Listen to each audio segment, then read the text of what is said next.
The CEO showed up without a suit, and that was all it took for her to decide he didn't belong. She didn't check his name. She didn't ask a single question. But she learned the truth the hard way, right in front of everyone. Gregory Wynne didn't usually take his phone on morning jogs. He liked to disconnect, let his mind wander, let the early air cut through the static of a high-powered life. But this wasn't a usual morning. He kept one hand near his waistband pocket, where the phone buzzed with urgency. Savannah was already heating up, the scent of salt in the wind, and the cracked sidewalk on Oglethorpe Avenue pushed back with every stride. Gregory wasn't thinking about the burn in his calves or the sting of sweat rolling past his temples. His mind was circling numbers, dates, timelines. A property across from an old train station, once undervalued, now a gem in the making, was about to hit a deadline. And he needed to move fast. He checked his watch. 8:17 a.m. Not much time. The bank opened at 8:30. He turned on Abercorn Street and slowed into a walk, reaching for a small towel tucked under his hoodie. On any other day, he might have headed home first. Showered, changed, put on the sharp charcoal suit with cufflinks. But not today. Time mattered more than looks. His sneakers crunched lightly over gravel as he made his way past a mural of Gullah heritage painted on a side wall. A few heads turned. Passers-by gave the slightest glance. Nothing new. He wiped his face again and caught his reflection in the glass of a parked car. Navy pullover, faded black running pants. Clean but casual. He looked regular. That was the point. Gregory didn't care for theatrics. He hadn't worn a tie in 6 months, not since he moved the bank's southern operations from Miami to Savannah to be closer to his late mother's hometown. She'd always told him, "Don't dress for the room, let the room dress for you." At 47, with 2 decades of financial leadership behind him and his name stamped on thousands of Sovereign Unity Bank brochures, Gregory had learned the value of silence, of knowing when to speak and when to wait. He rounded the corner onto East Congress Street, just 2 blocks from the bank. His assistant Simone was parked out front already, working on her iPad with the AC humming through the cracked window. She gave a little wave as he approached. "Paperwork's ready?" she said through the glass. "All of it signed and sealed." Gregory gave a nod, then headed for the glass doors. The building itself was modest, a modern renovation in the heart of a city known for its ghosts and gardens. The Sovereign Unity Bank logo was etched in gold foil across the window, above the words, "Built for everyone." He pulled the door open. Inside, the air was sharp and cold, like it always was. Banks loved reminding people they weren't at home. 2 tellers. One older man near the a woman in heels flipping through a pamphlet. Behind the counter, a tall woman in a burgundy pantsuit stepped forward, eyeing him. That was when Gregory first felt it. The stare. The quick scan from head to toe. He gave a polite smile. "Good morning," he said. "I need to make a withdrawal. Large amount. Should be in my file." Gregory Wynne. She didn't respond immediately. Her eyes narrowed slightly, and she crossed her arms. "Do you have an appointment?" she asked flatly. "No, but it's urgent. My credentials are on file." The woman didn't move. "What kind of withdrawal are we talking about?" Gregory stayed calm. "High 6 figures. Paperwork was submitted yesterday. The transaction's scheduled to clear today. Simone Jenkins is waiting outside with the signed forms." She blinked once, then twice. "I'm the branch manager here, Lisa Edmonds. And I'm sorry, but I'm going to need ID. I also need to call in for authorization." Gregory paused. "Call who, exactly?" She looked past him. "Head office." He studied her face for a moment. Something had shifted. Something colder than policy. "Ma'am," he said evenly, "you do understand I am the head office." But Lisa Edmonds wasn't listening, and the next thing she said would flip the entire room upside down. Lisa Edmonds didn't flinch. If anything, she straightened her shoulders a little higher, like she was preparing for a confrontation she thought she could win. "I'm sorry," she said, louder this time. "I don't care who you say you are. I can't just hand over that kind of money because a man walks in off the street in running shoes." Her voice carried, bouncing off the marble floors and polished glass. The woman near the pamphlet froze. The man at the 8 half turned to watch. Gregory felt the heat rise, not from anger, but from the sudden attention. "I'm not asking you to hand over anything," he said carefully. "I'm asking you to verify my credentials. My name is Gregory Wynne. You have my biometric data, multiple staff recognitions, voice access. Use any one of them." Lisa smirked. "You're telling me you're Gregory Wynne," she said, voice dripping with disbelief. "The CEO of Sovereign Unity? And you came here to make $1 million withdrawal in joggers?" He didn't answer. She raised an eyebrow. "That's cute," she said. Then she turned to one of the younger tellers, a girl with straight blonde hair pulled tight into a bun. "Alicia, can you alert security?" Quietly. Gregory took a slow breath. He turned slightly, glancing at the other customers. They weren't speaking, but they weren't looking away either. "I'm going to give you one last chance," he said, voice still calm. "My assistant is outside. She has the paperwork. I don't need to be spoken to like I'm trespassing in a building I own." Lisa crossed her arms tighter. "You don't look like someone who owns a bank." That one stung more than it should have. Not because he hadn't heard it before, but because of how comfortably she'd said it. Gregory didn't raise his voice. He didn't step closer. He just looked her square in the eyes. "I've hired over 2,000 people," he said. "I've worked my way through mergers, market crashes, and federal audits. I built this institution with transparency, diversity, and decency as its pillars. If you don't believe me, that's fine. But every camera in this building is recording this conversation, and you are violating protocol right now." Lisa tilted her head slightly but didn't budge. "Then you should have no problem stepping outside," she said, "while we get this sorted." He let out a short breath. "I'll step outside," he said slowly. "But only because I don't want this escalating." "Too late for that," Lisa muttered, then nodded toward the back. "Security's coming." He turned and walked out, not saying another word. Outside, the morning was already warmer. Gregory blinked into the sun, jaw clenched. Simone looked up from the passenger seat, concerned. "What happened?" "She thinks I'm pretending to be me." Simone's brow furrowed. She opened the glove box, grabbed the file folder, and got out of the car. "She didn't even check the system?" "Nope. Called for security." "She's gonna regret that," Simone said flatly. They walked back in together. Inside, security had arrived.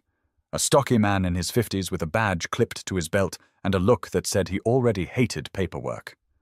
Lisa pointed immediately. "That's him." The guard blinked. "Who?" Gregory lifted a hand.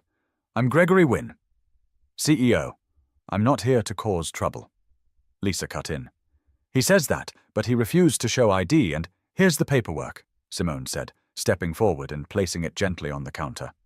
"Signed, approved, scheduled for this morning's withdrawal. Look at the signature. Then look at him."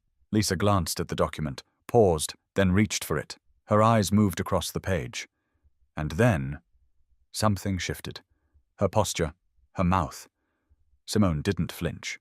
"You do realize what you've done, right?" Lisa tried to recover. "I was just doing my job. We have procedures." "Your job," Gregory said quietly, "was to verify, not assume." But the damage was already done, and what Gregory did next wasn't out of anger, but principle. There was a thick pause, not just silence, pause, like time was stalling to watch what Gregory Wynne would do next. He didn't yell. He didn't puff out his chest. That was never his way. Instead, he stepped slightly to the side and let the moment breathe. The security guard, still unsure, scratched his head and looked between the manager and the man in running gear holding executive clearance documents. Lisa Edmonds was stiff now. Her voice had lost some of its bite, replaced by a tremble she tried to mask with control. "I didn't know who you were," she said, forcing a polite tone. "We've had incidents before. I had to follow my instincts." Gregory tilted his head. "No, you followed your assumptions." The woman in heels near the pamphlets slowly put it back on the rack and took a step closer. Not intruding, but close enough to listen openly. Gregory gestured calmly to the paperwork Simone handed over. "My signature is there. The approval codes match. The funds were flagged by my office yesterday. Every bank branch manager in this district received the internal memo, including you." Lisa didn't respond. So I'll ask again, Gregory continued. What about me told you I wasn't who I said I was? She swallowed, the words catching somewhere deep in her throat. I didn't recognize you. Do you recognize every executive in the company? No, but... So you made a judgment. Now the older man by the 80 bum, quiet until now, turned fully. His gaze was steady. He looked at Gregory, then back at Lisa. She did more than judge, he said in a low voice. She tried to humiliate you. Lisa shot him a look. Sir, this doesn't concern you. It does, he replied. Because if he hadn't had someone walk in with proof, what would have happened? You were about to call the police on a man for standing in line. The branch felt different now. A shift in the room, like a lens had been cleaned. Lisa pressed her lips together and turned to Simone. May I speak to you in private? Simone didn't move. No, ma'am, she said. Everything that's happening now needs to stay in the open. Gregory checked his watch. He still had a deal to close, still had responsibilities larger than this room. But something in his gut told him this wasn't a moment to walk away from. I'll only say this once, Gregory said clearly. You don't treat people like this. Ever. I built this institution because I was tired of people like me being told we didn't belong in spaces we already owned. What you did today, it wasn't just disrespectful. It was dangerous. Lisa stiffened. I didn't mean... You didn't need to mean it, Simone cut in. It's in how fast you moved to suspicion. It's in how loudly you tried to assert control. That's the part you need to look at. The guard shifted his weight, awkward now.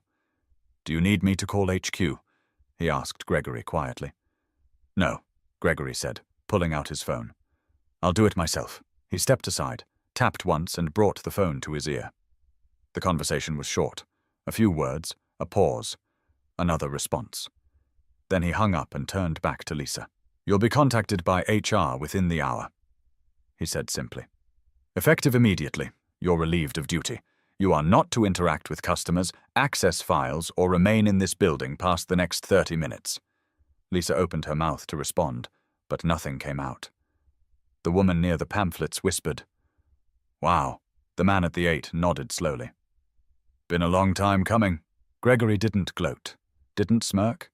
He simply looked her in the eye. You weren't just rude. You were reckless. But even after firing her, Gregory still had more to say. And what came next wasn't about her at all. Lisa didn't move.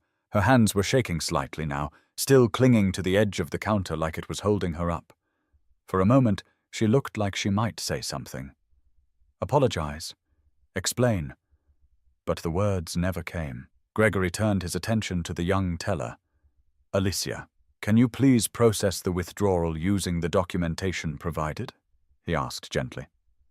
Alicia hesitated. She looked toward Lisa, then back to Gregory, then slowly nodded.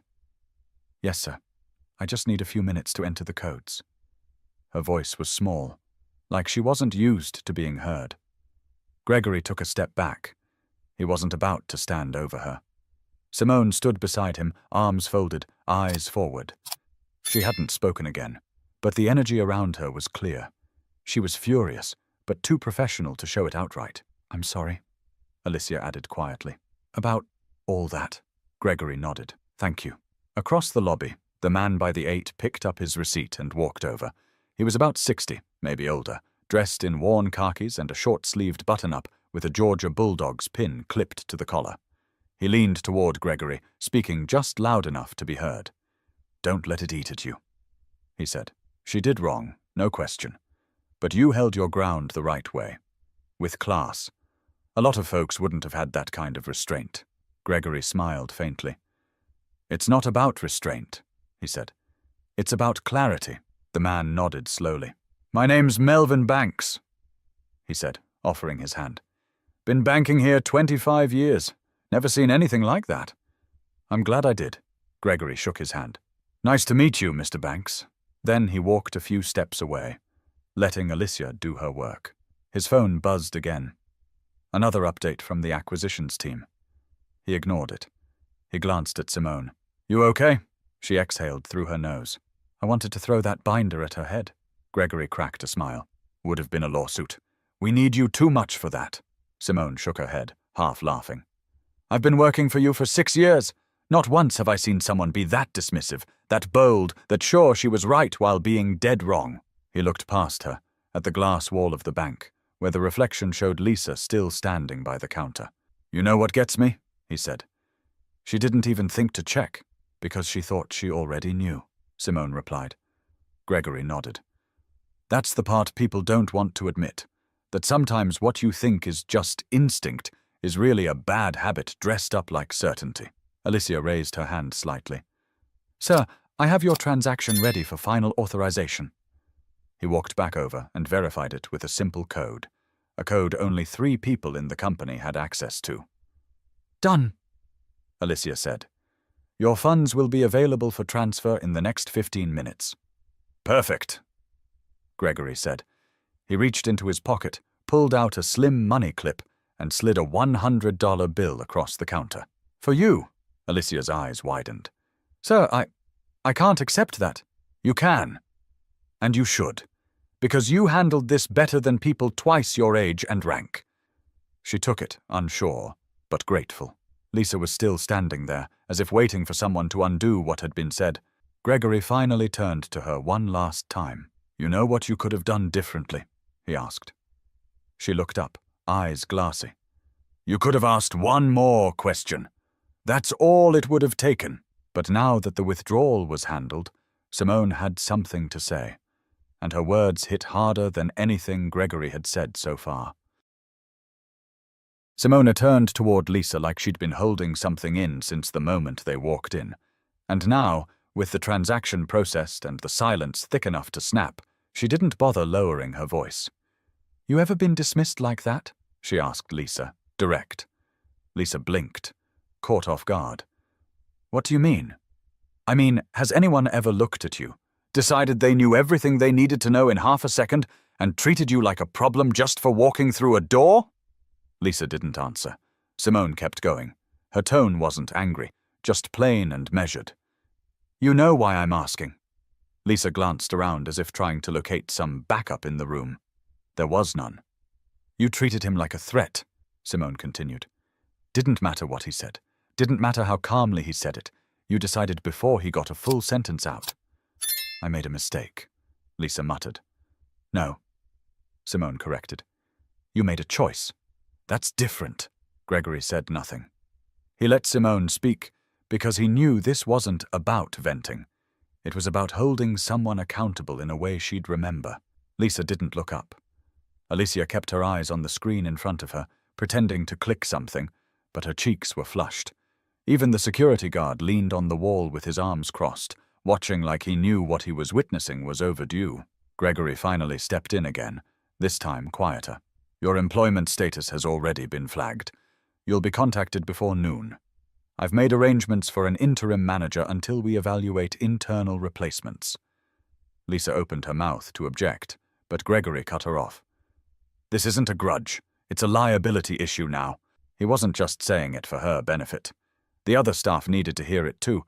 Everyone in that building needed to know the rules weren't bendable depending on who was standing at the counter.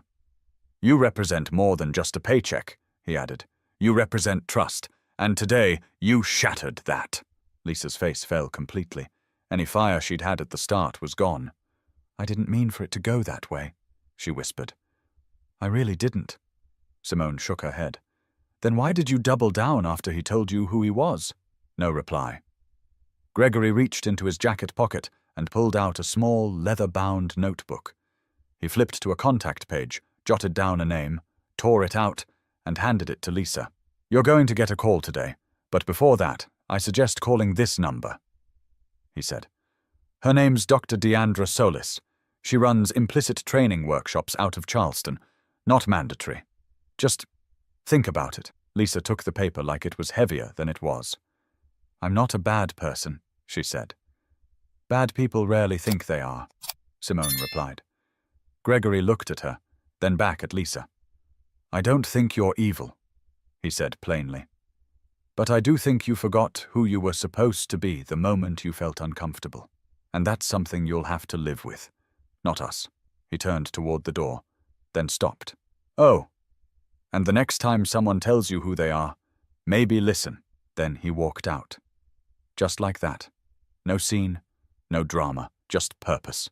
Simone followed, and as the door swung open, the woman who'd been browsing the pamphlets all along finally spoke up. "Damn," she said. "That was the quietest takedown I've ever seen." Melvin Banks chuckled. About time someone like her got reminded who signs the checks. But outside the bank, as they reached the car, Simone asked a question Gregory hadn't expected, and it pulled something deeper out of him. As they reached the car, Simone didn't open the door right away. She leaned against it, still holding the now empty folder, and looked at Gregory with a long pause. "You ever get tired of this?" she asked quietly. He knew what she meant. Not the mourning, not the confrontation, not the fallout. She meant this, the entire loop. The constant pressure to stay composed, the second-guessing of everyday encounters, the knowledge that one misstep could cost more than dignity. Gregory didn't answer right away. He watched a city bus slow to a stop at the corner. An older man stepped off with a lunchbox in hand. Just another day in Savannah. Just another man trying to handle his business. Then he turned to Simone. "Yeah," he said softly. "I do, but not enough to stop showing up." She nodded, her expression unreadable. "I meant what I said in there," she replied. "You held that with more grace than most people would have. I've seen VPs lose their minds over missing a salad dressing on their catered lunch." Gregory laughed a little, but it was dry. "I've seen worse," he said. "You know how many times I've had to explain who I am in my own conference room?" He looked up toward the top of the bank building, where the Sovereign Unity logo was reflected in the morning light. "I built this company from a folding table in a one-bedroom apartment in Shreveport. 23 years old, $7,000 in savings, and a beat-up Dell laptop. I wasn't trying to start a revolution. I just wanted folks like my mother to be able to walk into a bank and not feel like they were being sized up for a loan they already deserved." Simone listened, arms crossed now. "She used to tell me," he continued, "every system is built with mirrors. Some people get to see themselves reflected. Some people just see glass." He rubbed his hands together, not from cold, but from memory.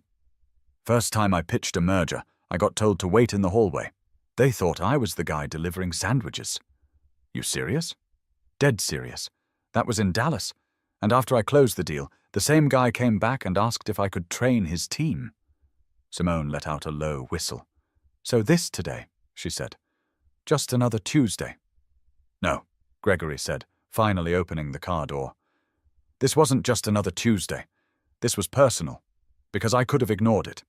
Could have walked out, called legal, let them handle it. But then what?"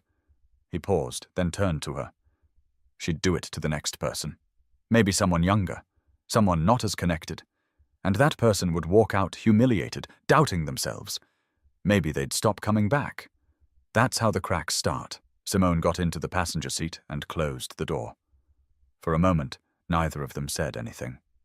Then she asked, "You think she'll learn from this?" Gregory exhaled. "That's not my job to make sure. I did my part.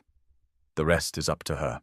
They sat in the stillness of the car, engine off, windows cracked just enough to let in the scent of pavement, warming under the sun. Finally, Simone broke the silence. "You ever think about writing this all down? Not just the bank stuff. The journey. The why." He thought about it. For longer than she expected. "Maybe someday," he said. "But right now I'm still writing it in real time." She smiled. "Fair enough." Gregory glanced at his phone. The transfer notification had come through. Deal approved, funds moved. "Let's head over to Jenkins Realty," he said. "They'll want the update in person." But just as he started the engine, Simone added one more thought, and it brought everything back full circle. Gregory's fingers were wrapped around the steering wheel, the engine humming low, when Simone spoke again. "You know what sticks with me the most?" she said. "Not how she talked to you, but how sure she was that she was right." Gregory kept his eyes on the road ahead. "She wasn't guessing," Simone went on. "She had certainty, and that scares me more than anything else. Because how many other people walk around with that kind of certainty and authority?" Gregory didn't respond right away. He eased the car onto East Broughton, passing small shops, brick walls sun-bleached from decades of southern heat. "She thought she was protecting the bank," he said finally. What she didn't realize is that she was the threat. Simone turned her gaze out the window, watching the buildings roll by. I get that people make mistakes, she said. But that wasn't a mistake. That was instinct unchecked. That was a reflex. Gregory nodded. She saw a black man in joggers and didn't take a second breath before assuming he didn't belong. That's not about policy. That's conditioning. He paused, then added, and it's deeper than her. They pulled up to a red light. To the right, a group of high school students waited for a bus, joking, pushing each other playfully. One of them looked almost exactly like Gregory did at 17. Tall, lean, wide-eyed, still figuring the world out. Gregory watched them for a second longer than he needed to. I think about them a lot, he said. The ones coming behind us. What kind of world are we leaving them to walk into? What do they inherit when we don't speak up? Simone followed his eyes. I hope they inherit more men like you, she said. He looked at her, not smiling exactly, but holding something steady in his expression.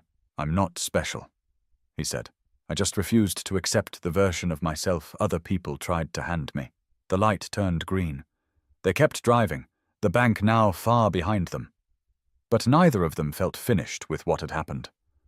After a few more blocks, Gregory pulled into the lot behind Jenkins Realty, put the car in park, and turned to Simone. You know, he said, it's easy to talk about change. A lot harder to make it a habit. This place, he motioned back toward the bank, was supposed to be built on doing things differently, but that only works when the people into the walls believe in that difference. Simone leaned back in her seat. So what do we do now? He shrugged lightly. Same thing we always do. Show up. Speak up. Keep pushing. They sat in silence again. The kind that wasn't awkward, but full. Heavy with meaning. Gregory reached for the door handle. You coming? Simone gave a slow nod. Wouldn't miss it. Before they stepped out, Gregory paused once more. Most people think power's in the money, he said. Or the titles. But real power, it's in how you treat people when nobody's watching. Or when everybody is. They stepped out into the sun. And as they walked toward the building, you could almost feel the quiet strength in every step. Not loud, not dramatic, just right. It's easy to judge someone when you don't look twice. It's harder to face what that says about you. So the next time you see someone, ask yourself, are you seeing them? Or just reacting to what you think you see? And if you ever have to choose between assuming and asking, ask. Always ask. If this story moved you or made you think about the way we treat each other in everyday spaces, share it. Let someone else hear it. And if you want more stories like this, real ones, the kind that challenge and connect, subscribe to the channel. We've got more coming.